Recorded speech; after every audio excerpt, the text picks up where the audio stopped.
I'ma bounce back like a ricochet. I'ma bounce back like a ricochet. I'ma bounce back like a ricochet. I'ma bounce back like a ricochet. That's right. Everyone, welcome over to the Moose and Voo Sesh, where we are giving hope in a different dose. I'm Blake Moosa, aka the Black Moose. And I'm Voo Fam. That's what's up. Giving hope in a different dose. That's right. We've got to repeat it. We've got to repeat it twice because we need to get this into your head to make it a household name. That's right, man. The number one place. Make sure you subscribe to our YouTube channel as well as all of our socials, Instagram and all these things, Facebook, and we can be found on your favorite podcast platform. So wherever you go, just keep up to date. We've got some good stuff. So this is our very first episode, and basically what it is we're just introducing not only ourselves but what we're about and why we are putting this up. Man, we just want to go out there and we want to share some stories, you know, give like we introduced it, you know, we're giving hope in a different dose. So we're going to invite people in, let them share their stories, you know, of how their lives changed, you know, and where was the pivot point of it, and just sharing their experience in a way that, you know, where anybody can relate to. You know, we're not talking about just the, you know, you got to be a doctor or whatever, man. We're talking about, you know, from scumbags to, you know, to guys like me that have been inside prison for, you know, almost 2 decades. Almost 2 decades. 2 decades, bro. Dude, man. how old are you now? Man, I am 38, man. Man. I spent more than half my life in there. Yeah, man, and we want to reach out to those people, give them a bit of hope, man, that there is something out there for them, you know what I mean? Yeah, absolutely, absolutely. We're real people with real problems. We serve a real God, and that makes a difference. That's right, man, and we're going to do it all raw, man. Yes. So basically what you're going to see is there's not going to be any cuts, no edits. Prior to our interviewing other people, we're going to give them the T's and C's here. This is what it is. Are you in for the ride? Yeah, man. It's all about taking people on a emotional roller coaster of life, you know, and it's going to be awesome to see, you know. It's going to be, man, sometimes it's going to make you cry. Some guests will make you, you know, we're going to push some buttons, push some boundaries. Yeah, and man, we're just going to we're here to give you an experience, you know, and give you just hope. By all means, we're just ordinary guys. You know, we're not professional speakers or anything like that, but we've got a motive, we've got a mission, and the only difference is we got mics and we got YouTube and a podcast subscription. That's it, man. And we've got a good cameraman. Yeah, that's right. Yeah. Shout out to Ross Tomei. Thank you so much for you know, just utilizing your services and also the cameras as well. Thank you so much. Now, you mentioned prison. You mentioned prison. So almost 2 decades in prison. Was that consistent or was that like in and out and in and out? No, that was in and out. But I can tell you that I've spent 19 birthdays in there. 19 birthdays. You know, and I have, you know, I've been inside prison for majority of my life. Yeah. And with those 19 birthdays, every time that you had a birthday, did that feel like, what was your mindset at the time? I suppose year by year. You know, as time went by, you know, and looking back now, man, I hated birthdays. Mm-hmm. Every time it would come up to a birthday or any time it was something special like Christmas, Easter, New Year's, and I'd be so, you know, I'd be so depressed. I'd be so alone because, you know, I'm stuck in a 2x4 cell, you know, with nothing except for the cockroaches in my room to celebrate it with me, and I felt like I was missing out on things, man. You know, everyone out there was, you know, they were all partying, and which actually led me to disengage from the outside world, which led me to isolate myself. Yeah. So when you were released from prison at those times, you felt disengaged and you wanted to isolate yourself. Yeah. Is that right? Okay. So what would happen to me was I started treating prison as my home. Yep. So the longest stretch I served was a 12 and a half year stretch.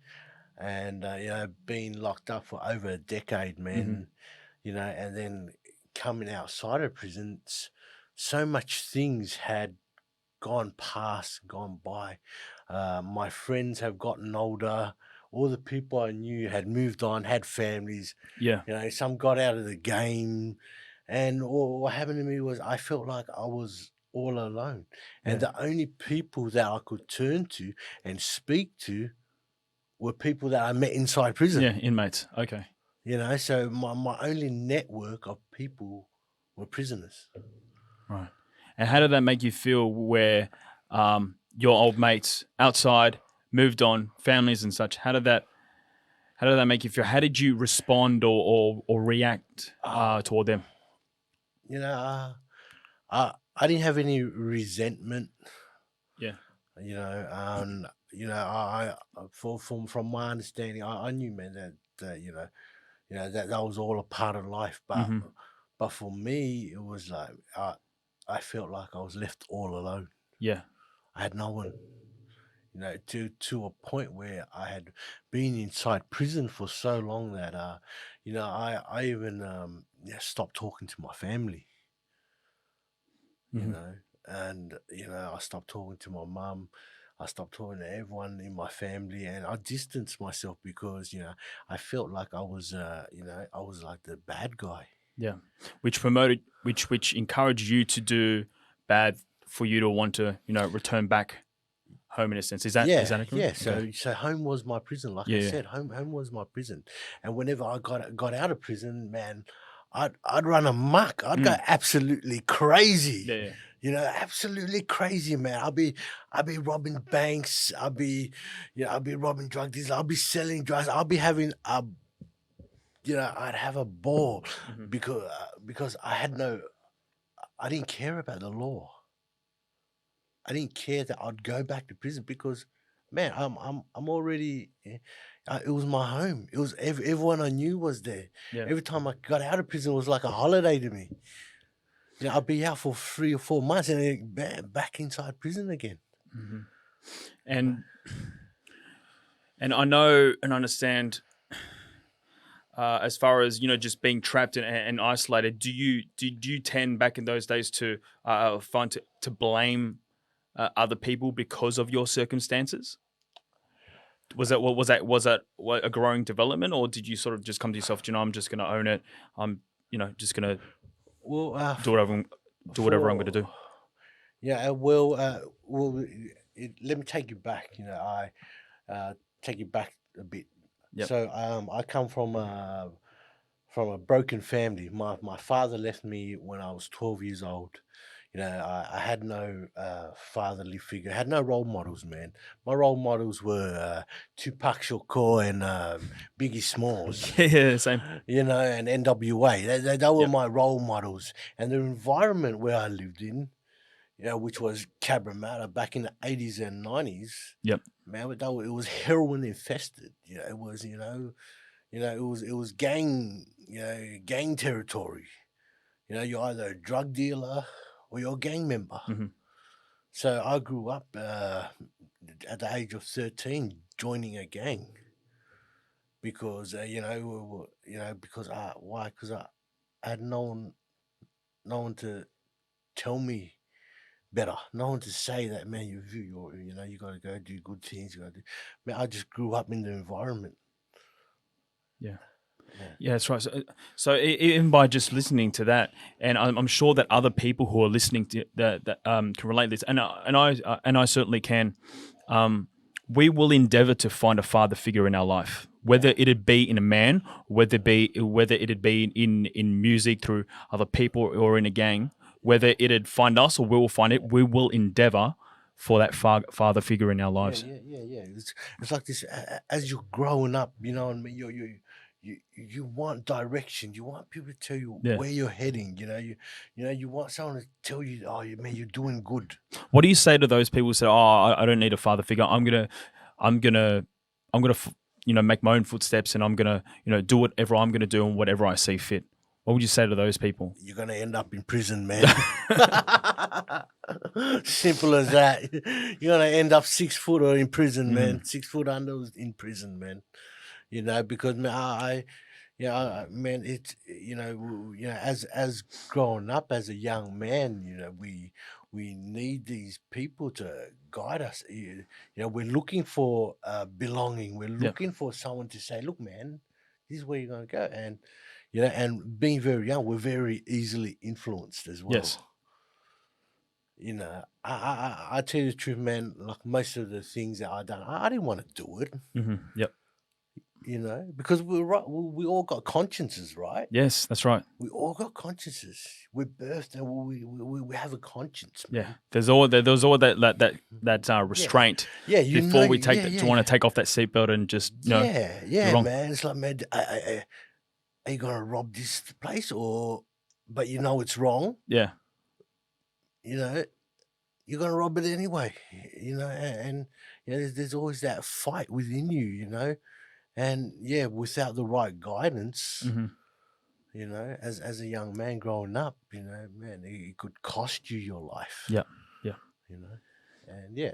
And I'm sure it's just a miracle of you being here, talking to a dude like me, who has had no affiliation with the gang life. Yeah, man. Or just wanted to be one because I was listening to hip hop music and knowing people. But yeah, man, you know, it's so, you know, I find guys like you so interesting because you know you lived a different life from me.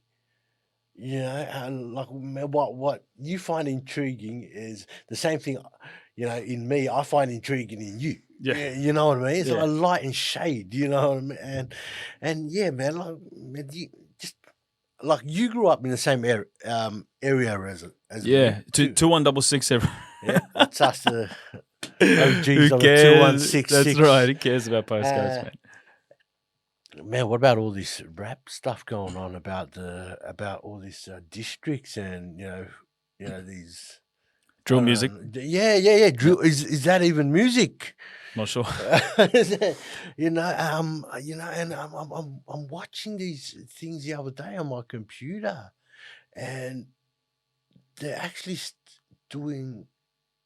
You know, these young men, these young guys are actually, you know, doing violence to each other, man. And man, it's so sad to say, so sad to see that all over a postcode.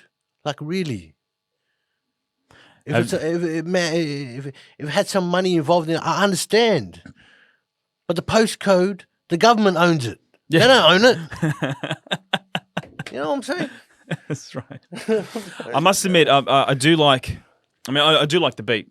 Yeah. And by the way, I have made a drill song, and Yeah, because you're a rapper. But Yeah. I understand that. But I didn't suppose I call myself a rapper. I just talk in a rhythmic fashion. okay, all right. Man, I think I want to try to talk like that too. Let's see how I sound.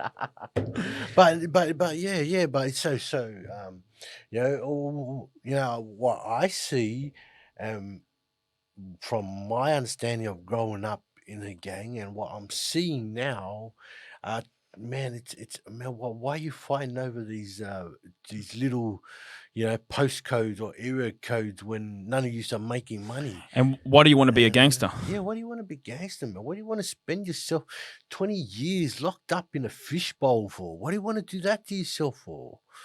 You know, go out, you know, and come out institutionalized, having problems, man. Yep. You know, man, exactly the same way that I came out, man. I had problems, man. I was institutionalized. Mm-hmm. And, you know, man, just for God's grace and God's mercy that, man, I'm sitting here in my right mind speaking to you guys. Yeah, absolutely. You know? You got a Vietnamese. I'm talking to a Vietnamese dude, and I'm a Filipino and Lebanese fella. Oh gosh, we're all messed up. All mixed up and messed up. Now, as a Christian now, you've been a Christian for what, 4 years? Yeah, Almost just 4 years? over 4 years now. Fantastic. Man. That's amazing. What was the turning point? Because I know, you know, when you come to Christ, when you repent, you put your trust in Jesus.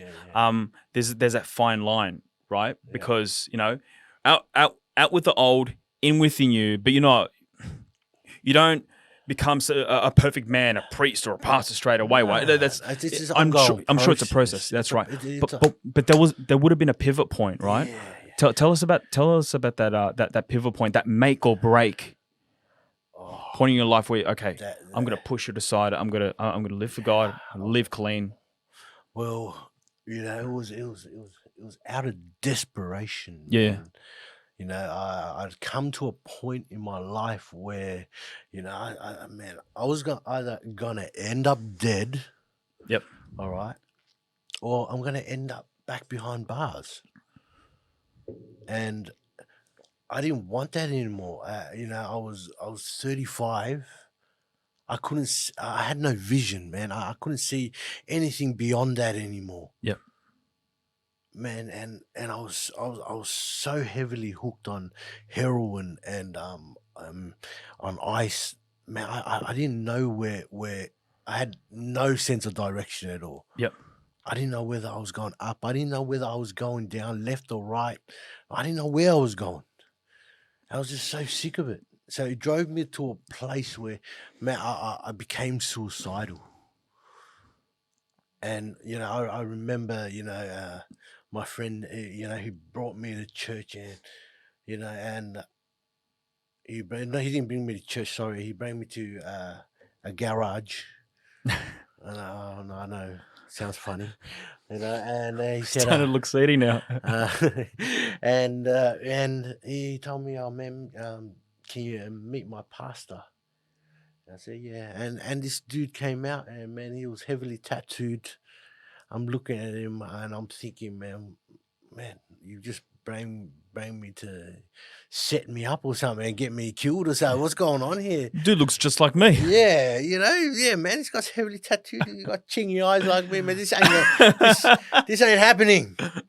Yeah, so he came out and he said, "Man, look, Vu, I can't help you, but I know someone who can." Yeah.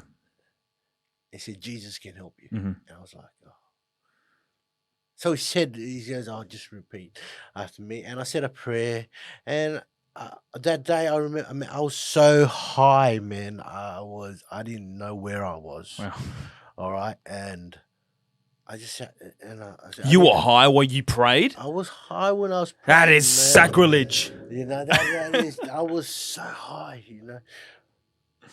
but obviously it done something to me. Yeah.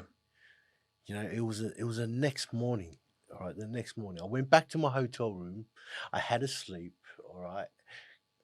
Next morning, my friend and the pastor calls me back up, and he says, "Man, you want to come to morning prayers?" And I'm thinking in my head, morning prayers, yeah, all right. I got nothing better to do. I got no drugs left, so I might as well come. I got nothing left, so I might as well come. So I came, and he's and I remember walking into a place that was it was actually a community hall, and he goes, "Oh, let's go in a prayer room," and he walked me into a closet. The place looked like it was smaller than my jail cell. I mean, used to. And I said, "Oh, is this a prayer room?" It was more like Humblest of places. Yeah, it was more like a storeroom. Yeah. Where they store all the bodies here as well. What's going on? So he's walking me in there, and he said this to me: "Vu, just ask God for forgiveness." And I said, "Yeah, all right." And I didn't know how to pray. I didn't know how to do none of that. And he knew that. He just asked for God for forgiveness. Yeah. And I started doing that. I got down on my knees and I started asking God for forgiveness, man. And, what happened to me right there and then, man, it was like God, something ripped my heart out, man.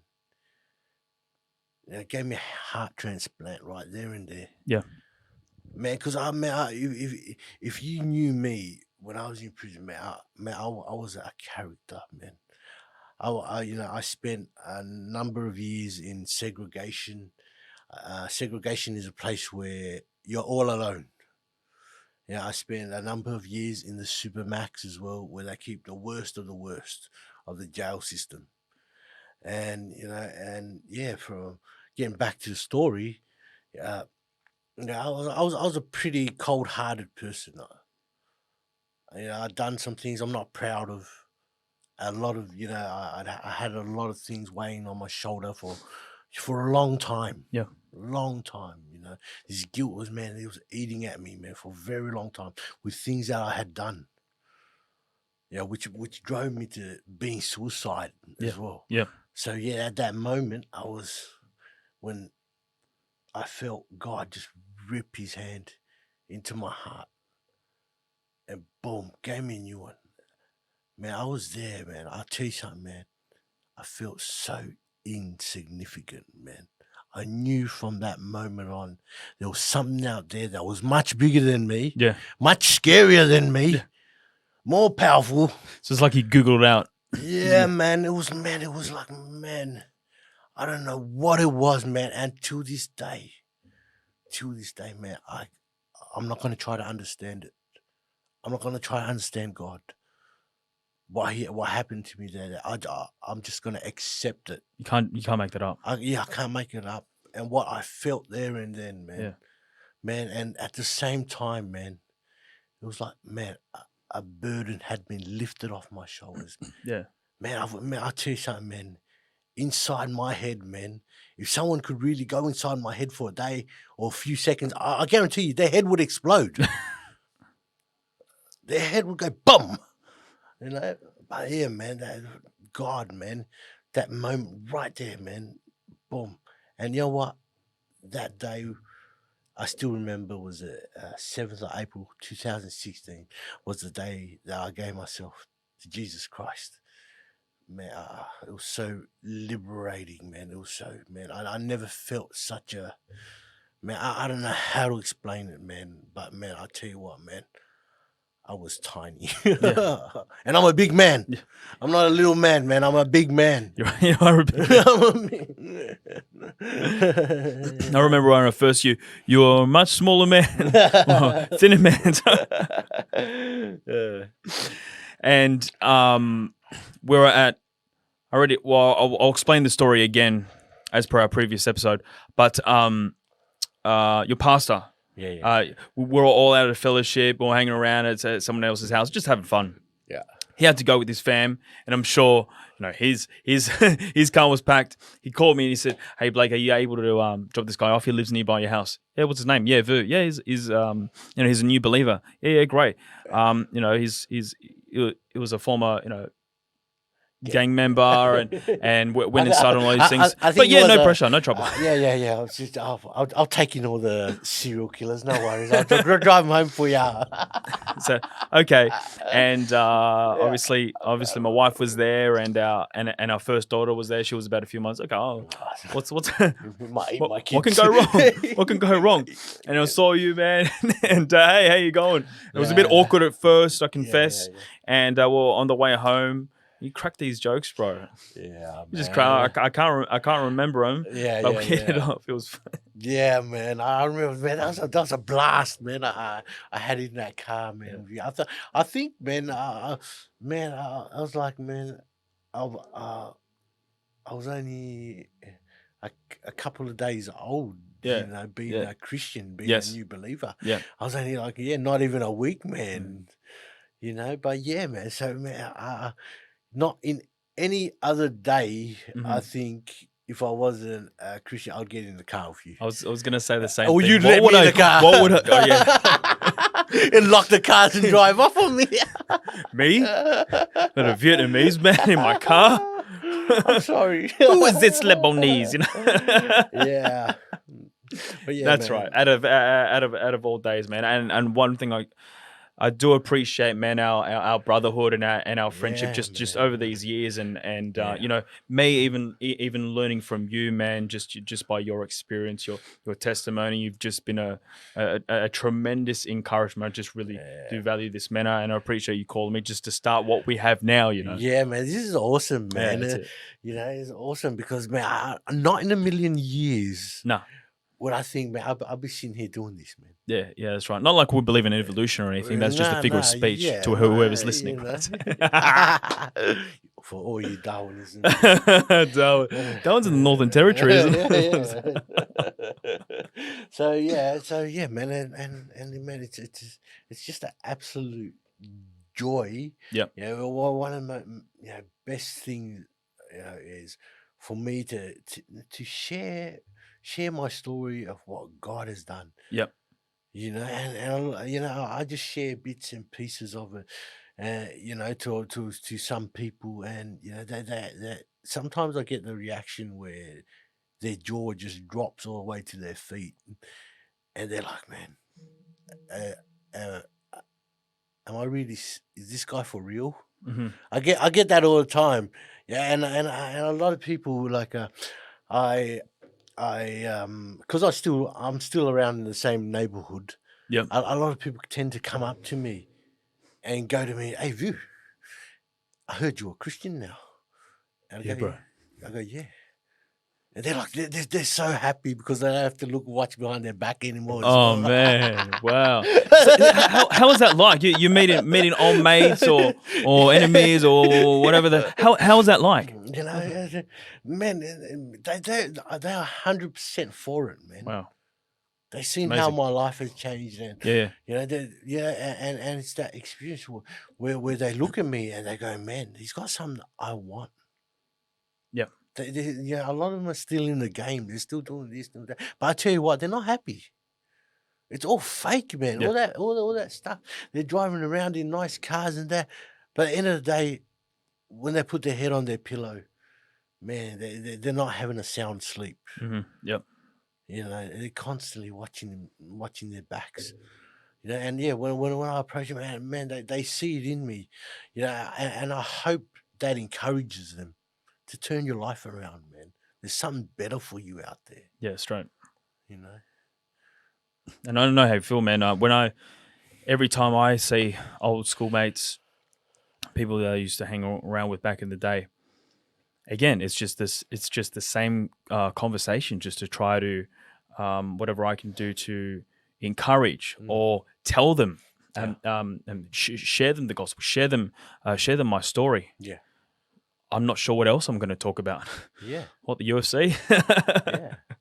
But it's so funny, but and yet they always see you so happy. What's been going on in your life? Yep. They want that. They always want that. I have friends that are multi-millionaires, and they trade it all in, to be as happy as me. But they can't find themselves to do it. That's the sad thing about it, eh? Because it's like that. It's like that rich young ruler. He had all these possessions. Yeah, Jesus couldn't said give it up. the very thing, couldn't give it up. That's Couldn't right. give it up, man. Couldn't give it up, man. Yeah, that's right. Yeah. So how are we doing for this? You 30 minutes? Yeah, that's right. Well, that's all the time we have for now. We'll take a break. That's a wrap for. Yeah, we'll take a bit of a break, but you'll see next episode next time, and we'll let you guys know after. If you have any requests, whatever it may be, subscribe, message us. What else? And we're still giving hope in a different dose. In a different dose. That's right. This is the Moose and Vu podcast. Black Moose and Vu fam signing out. Yeah. I'ma bounce back like a ricochet. I'ma bounce back like a ricochet. I'ma bounce back like a ricochet. I'ma bounce back like a ricochet.